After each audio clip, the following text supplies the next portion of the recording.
leen moo ko saxal ci ay argument bu ñuy tàntal yonent bi ñi nga xamante ne bii yonent bi defalu leen may bu toll ni moom bi mu ko defal bu ñu nangoo gas moom wax naa gas enseignement bi théorie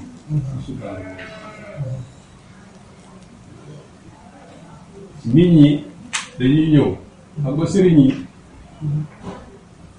dañuy embourgeoiser seen njaboot maanaam c'est ce qu'on appelle ci principe de dialogue du maître et de l'esclave xam nga bourgeoisie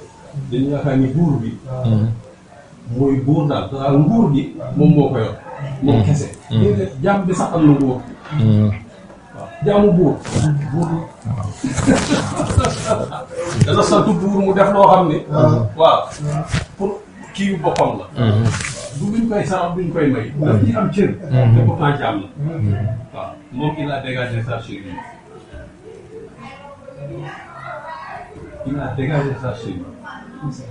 dafa am ba nit ñi nag bu ñu ñëw loolu la waaw fa ñu jógee la ñu xam bu ñu déggee dañu ñëw indaale loolu c'est-à-dire seen culture waaw seen culture mais boo indee sa culture moom da koy corriger daf lay rééduquer waaw te ñoo par exemple kii mooy élage mooy boo koy dégg nag dans la publicité daanaka du am importance parce que image bi mais boo dundee moom wala nga gis ku dund ak moom ba wax la da ngay doom xel di nga xam kii baax baax dañuy ñëw egsi kii doomu élage la daal di jël fab néew léegi te benn jour daf ni xale yi bàyyi leen xale yi ce sont des enfants comme tous les enfants lii ma yàlla def bu jeexee jeex na dama ni ma yàlla melal du loo xam ni dañ koy doon bu jeexee ci man jeex na booba la ñu bàyyi xale yi sinon on allait dañuy corrompre sa famille ses épouses waaw heureusement lui il a pris les devants pour ça parce que nit ñi boo leen bëggee yar doo leen seetaan ñu lay aliéné yow waaw wala corruption bi nekk ci seen mœurs yi doo bàyyi corruption boobu dugg ci sa njaboot parce que yarkat bi léppam ngay yar moom il n'est pas individuel waaw li muy jàngale boo xoolee ay soxnaam nga gis ko boo xoolee ay doomam nga gis ko boo xoolee ay njabootam yi mu yilif nga gis ko loolu mooy la finalité moom nag il a pris les devants très très tôt moo tax enseignement boobu c'est extraordinaire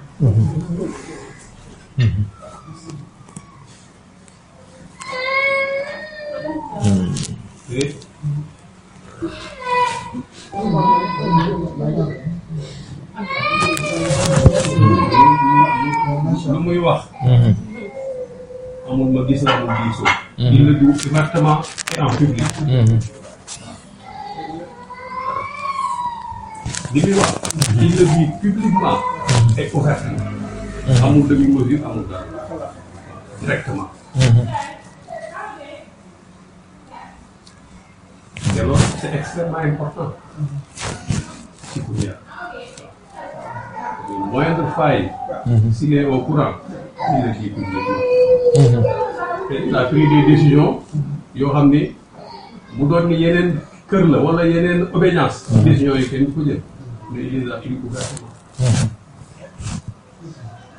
lii dëgg la lii du dëgg ñaar yooyu moom mënul ànd dëgg day ànd ak dëgg neen ànd ak neen il a séparé les choses ouvertement te loolu sur le plan éducatif c'était extrêmement important waaw parce que day tax yow ba la ngay ñëw préalable yi nga defal ko sa bopp waaw nga xam ne fii amul compromission yow di nga jël en charge say propre effort pour ne pas tomber dans l'erreur. waaw erreur boo xam ne lii nga xam ne ni erreur la nga dugal ci sa bopp. non voilà da nga koy ñàkk a xam. donc plus tu le fréquentes, plus tu deviens, plus tu es sur la bonne voie. Plus tu le fréquentes, plus tu es sur la bonne voie. Et sur la bonne voie bi mooy ci doxalin bi ak ci xalaat yi ak ci yéene yi ak ci lépp di ko def. ba pare il a libéré du moins suñu génération yi. waaw donc ñu teel a libéré. ci pratique boo xam ni c'était une pratique coutumière. pratique bi man mën naa ko assimiler. à de l'esclavagisme. à de l'esclavagisme.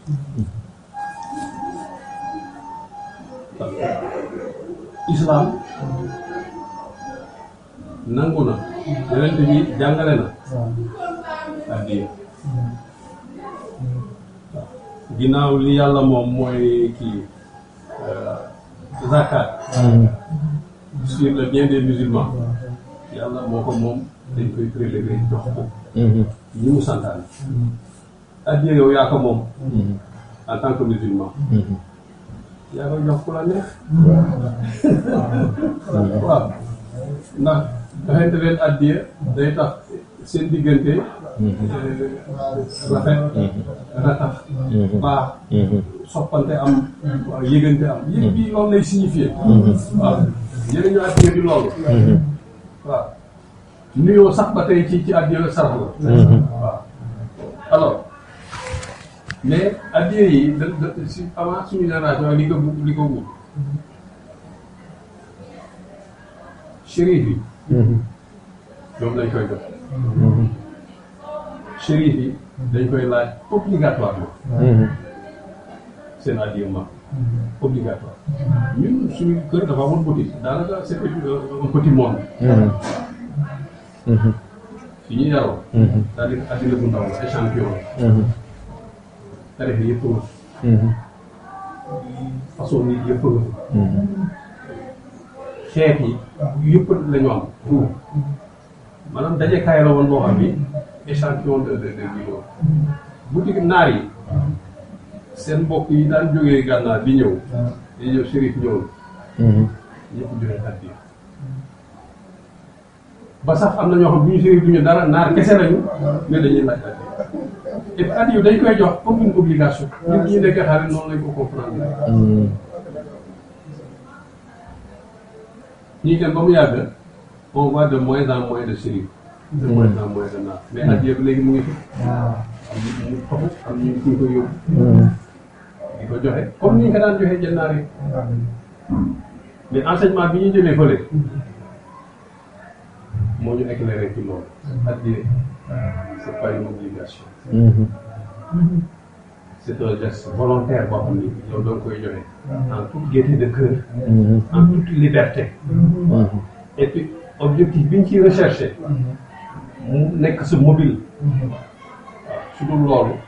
tu n'as pas le droit de le faire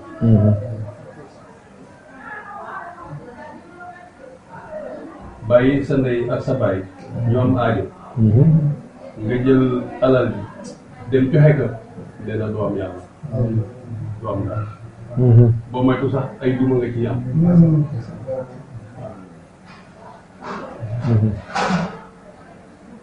ki ñu yaakaaroon ni moo après le prophète moo nekk suñu kanam muy sëriñ bi moom mooy jàngal mu ne fan la alxuraan wax ne bu la sa sëriñ gërëmee yàlla gërëm amul ci alxuraan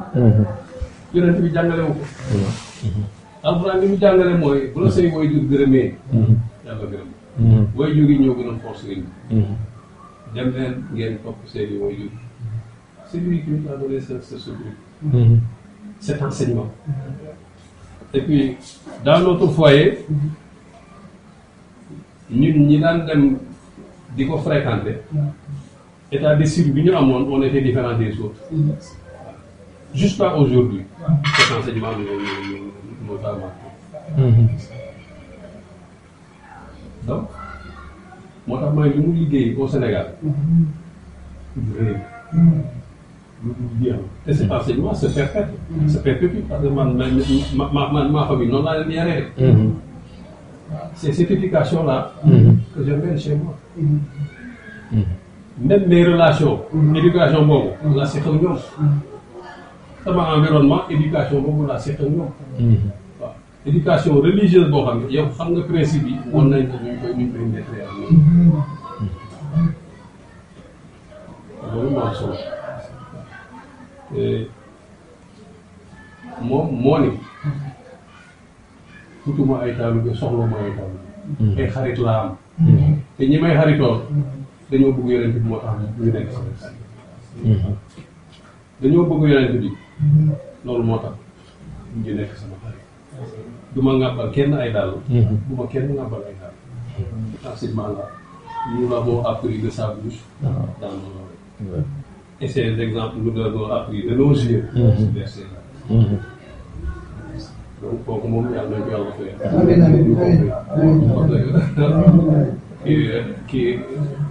ki la yee ah loolu mooy kooku fay loolu mooy la force ou bien la contribution ou bien quoi xaw ma nan la ko mën a expliquer waaw mais boo xoolee ñi influencé ci diine kenn mënatu leen a dugal ci da ngay dem sax yow ba da ngay wér ndax man maa ngi ci diine wala déet parce que tu vois des chrétiens à gauche et à droite des comportements yoo xam ne c'est inexplicable tu as même envie de te taire parce que da ngay dem ba li waa ji wax ni j'ai l'impression d'être la seule personne normale dans un asile de fou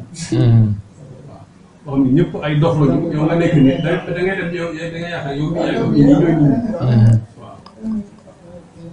tellement enseignement religieux bi li ñu koy pratiquer c'est biaisé waaw c'est biaisé waaye nag dëgg moom dëgg la rek ndax xare Badar jullit yi bari wuñu woon pourtant ñoo gañe xare ba ca topp defe naa mooy ku nay li xaw ma jullit yi bari nañu mais pourtant dañ leen a dóor mbooloo yi amul solo loolu dëgg gi moo am solo waaw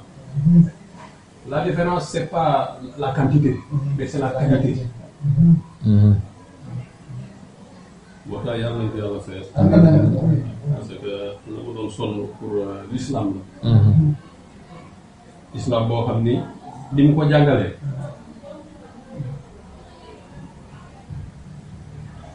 néew na nga gis kuy woote l'islam nga jàngale noonu néew c'est très rare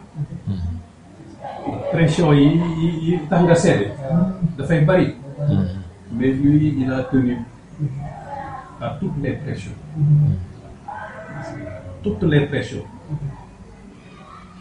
problème de ko sóoraale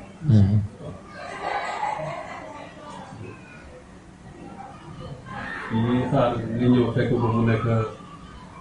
un très grand personnage entouré d'une cour extraordinaire avec des choses par-ci, d'autres choses par-là. Tu trouves un individu simplement habillé, correctement, qui se comporte avec des gens comme si c'était ses amis. Alors, nous paraît. Et donc après man maa ngi continuer di gëstu ci kii bi la vie du prophète mais je rencontre des exemples comme ça. Yonent bi à l'image de kii bi noonu la meloon ci biir saaba yi. Seydina Omar ibn Khattab noonu la meloon ci saaba yi. Abou Bakr Siddiq noonu la meloon Ousmane et autres. Les grands personnages de la religion musulmane, pratiquement, ils étaient comme ça. Il n'y avait pas de chefferie chez eux. Parce que les femmes, ils perdent. Donc, moo tax ànd boobu sookul boobu moom sookul bu wér la. ndax li nga xam ak li nga xamul du benn. sookul bu wér la. enseignement bu wér la. njàngale bu set wecc la boo xam ne pour nga duur ko baaraam dana jafe waaw pour nga jéem koo duur baaraam nag moom mën naa yomb mais pour nga duur ko baaraam dana jafe parce que duur baaraam bi mooy xam-xam tax nga wax nga joxoon ko loo xam ne lii xam-xamu diine nangu ko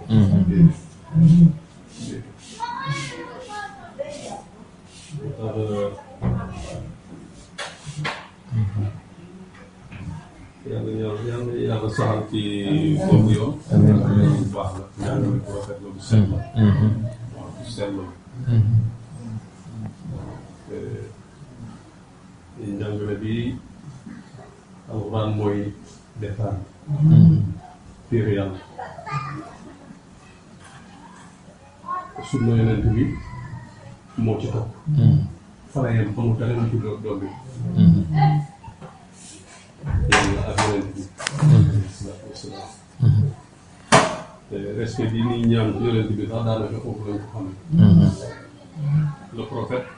jamono temps yoo xam ne di nga ko tudd rek mais pour nga identifier wu ci waaw pour nga gëstu nu mu doon dundee ngay jéem a conformer waa saa et cetera bu ñu lay waxal yonent bi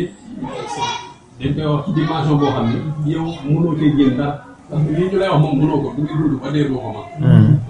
doo ko mën a roy ci dara mais moom jàngaleem daf lay prochaine yonent bi ba mu nekk quelque chose d'accessible comme modèle à suivre tu as la capacité de le suivre des faits de vie de compagnonnage d'existence de comportement etc. C'est à la portée d'un musulman qui à la limite qui connaît loolu moom yàlla nañu ko yàlla fay mu tracé aussi yàlla saxal bu baax la mën a génnee bépp jullit